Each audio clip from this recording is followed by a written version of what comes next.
How many will be in heaven and how many in hell? The greater part of men choose to be damned rather than to love Almighty God. That from St. Alphonsus Maria Liguori, who was a doctor of the church.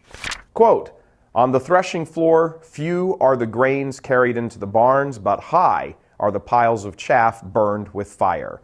Pope St. Gregory the Great, father and doctor of the church. Quote, it is certain that few are saved.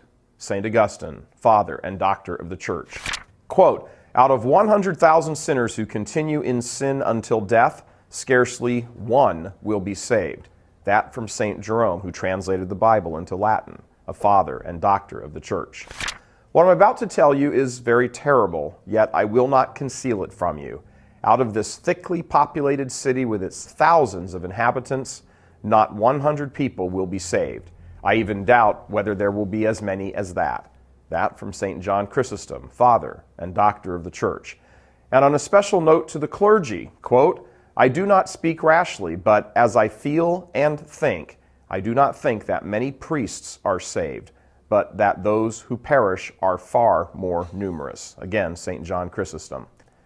Quote, Christ's flock is called little in comparison with the greater number of the reprobates. St. Bede the Venerable, father and doctor of the church.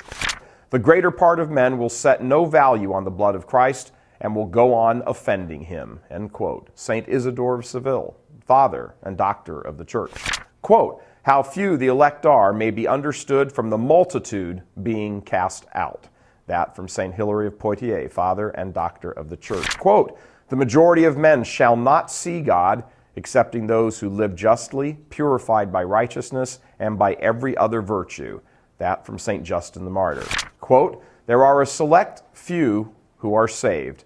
That from the angelic doctor himself, St. Thomas Aquinas.